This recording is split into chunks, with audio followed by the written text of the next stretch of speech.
Hello and welcome back. Today I'll explain Chapter 2. Chapter 2 is about classification of businesses. In this chapter we'll study the different sectors in any economy, and we'll talk about the change in importance of business classifications, and also will differentiate between private sectors and public sectors in an economy. Okay, so let's start. The first thing I should do before we talk about the sectors is the meaning of economy.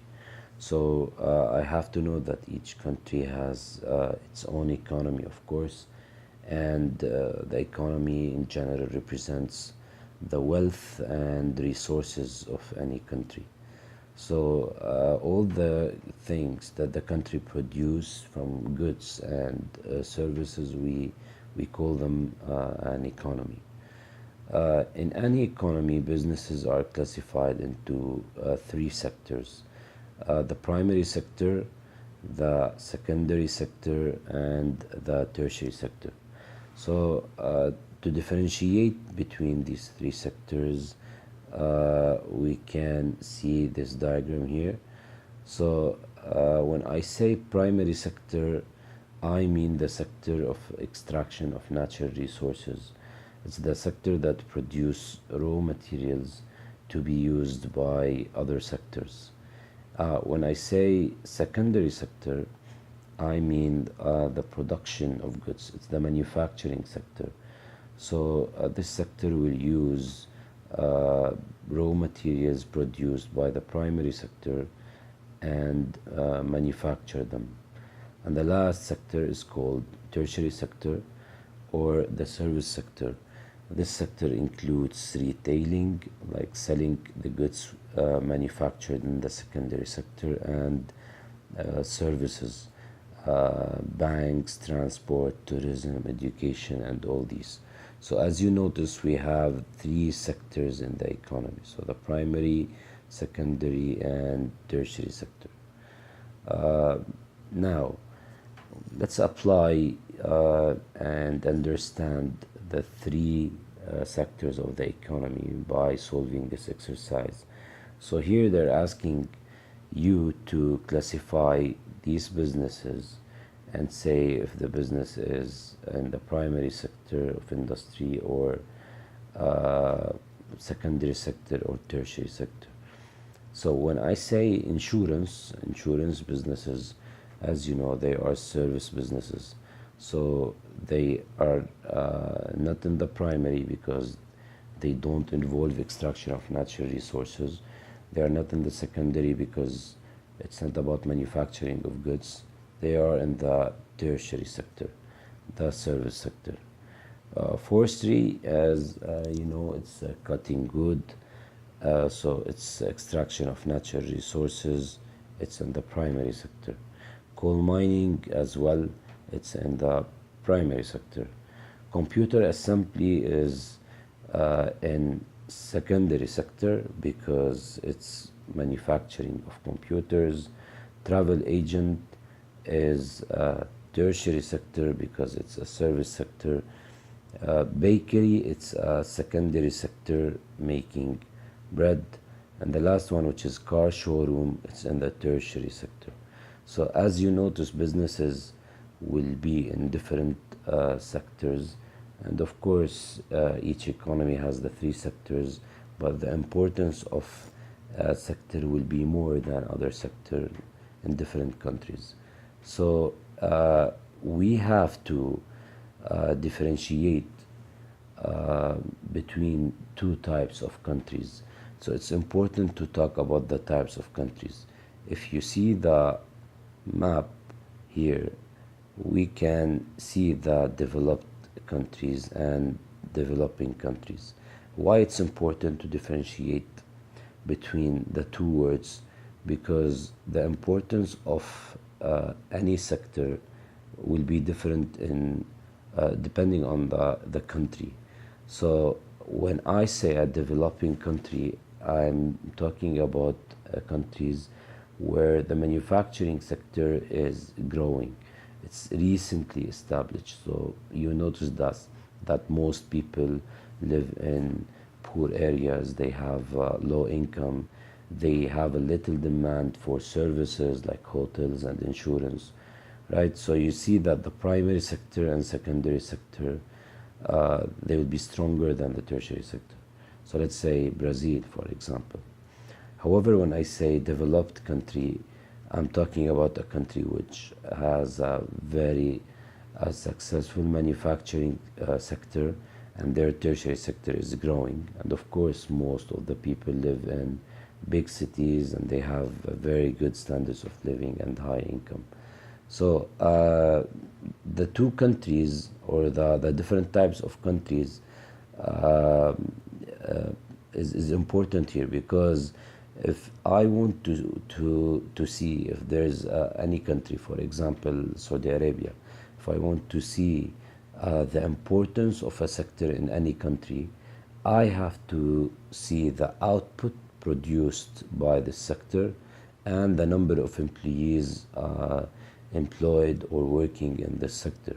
So if I look at these 2 points, I should know which sector has more importance in the country. Okay, so if you notice here, I have this table just to give you a clear idea about the different sectors and how they vary between different economies. So let's take United Kingdom, for example. You notice that the tertiary sector is 74%. However, it's 3% only for primary. Malaysia, for example, they have more primary than United Kingdom, and their tertiary sector is 47%. Zimbabwe, the last one, they rely on primary sector because it's 40%. So the output and number of employees in Zimbabwe will be more in the primary sector than other sectors. So it's important to classify countries, and it's important to know that classifying countries will depend on different sectors and not only on one sector. So you notice that the importance of a sector might increase in some countries, and other sectors will decrease. Of course, the importance. So we have a lot of reasons for this change. So why some countries they have a growing importance of tertiary sector, for example, and a decline in the importance of primary sector. So we have a lot of reasons. Main reasons we can talk about: the consumers nowadays, they have more income, and of course when people have more income, they demand more products, and of course they demand more leisure activities. And it's important to know that people now are educated. So when we have these reasons, countries will start moving from relying on primary, for example, activities, to rely on secondary activities, so to meet the demand of customers and people. And of course, a lot of countries are moving to tertiary sector also to meet the demand of these people. Why? Because you have to satisfy them. You have to give them services, banking, hotels, insurance, leisure activities. So all these will make the country move from a sector to another.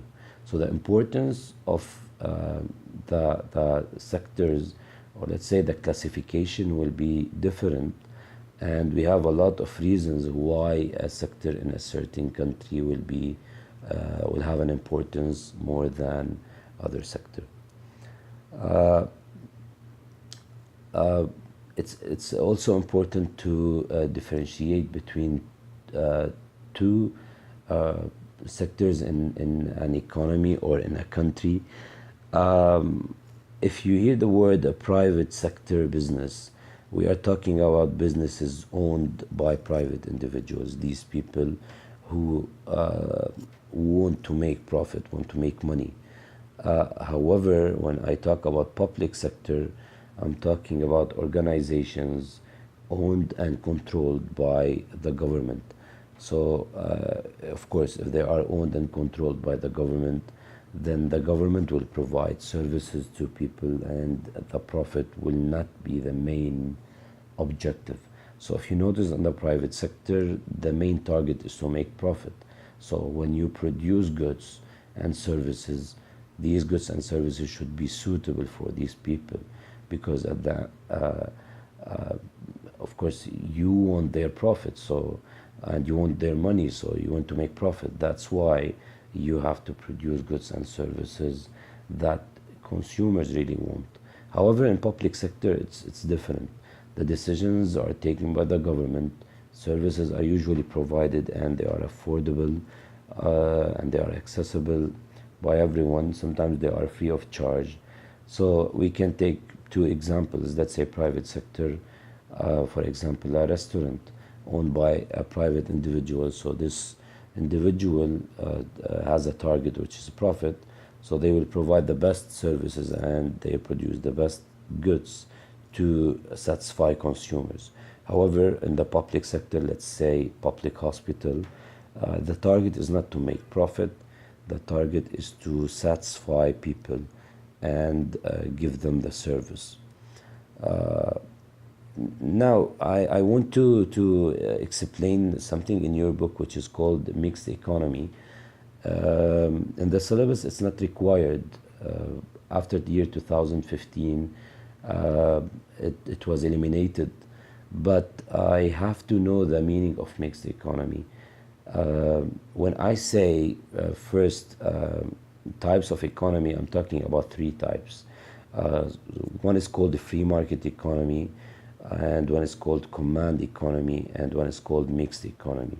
So when I say free market economy, it's the economy where all the resources are owned by private sector, and these businesses, of course, they want to make profit, and it depends on demand and supply. I mean, what people demand will be supplied.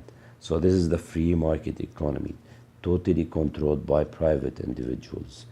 Okay, so in this map you can see a lot of countries and states in USA. So you see that a lot of states, they are different. A lot of them, they are free market economies, and you'll see other examples where we have a command economy. So when I say command economy, I mean the economies owned, or resources owned by the government, and the government will control everything. They will state what to produce, how to produce, how much, and all these things. Of course, the government will control all these, and the consumers have little choice, because the services are there and consumers have to use the services. They have no choice. Of course, this is totally different in the private sector. And the last one, this is a command economy. Of course, you know, some of the countries nowadays, they have a command economy. For mixed economy, of course, it will be both free market economy and the command economy. So nowadays, 95%, let's say, or 98%, let's say, of countries, they have a mixed economy, an economy which is owned by the private sector and by the public sector. So you'll see in any country two economies, I mean two sectors, private sector and public sector, they own businesses in this economy. If we're going to take examples Uh, we can see a lot of examples of businesses that the government might own, mainly defense, for example, public hospitals, public schools, electricity, water supply. Notice that the government will control all these businesses, and these businesses are really important for everyone. That's why the government will control these. However, the private sector will have also businesses, and they operate to make profit. So to summarize, we can say in the mixed economy we have both sectors, private sector and public sector businesses. Public sector, they are owned by the government, private sector owned by individuals. So in any country we can see a public school and a private school. We can see public hospitals, private hospitals. We can see businesses owned by the government like water supply and electricity, and we can see businesses owned by the private sector like telecom companies, for example, or restaurants or schools or whatever. This is the difference between the two. In your syllabus, you are required to know the difference between private and public sector and give examples. I just explained mixed economy because you should know the meaning of mixed economy.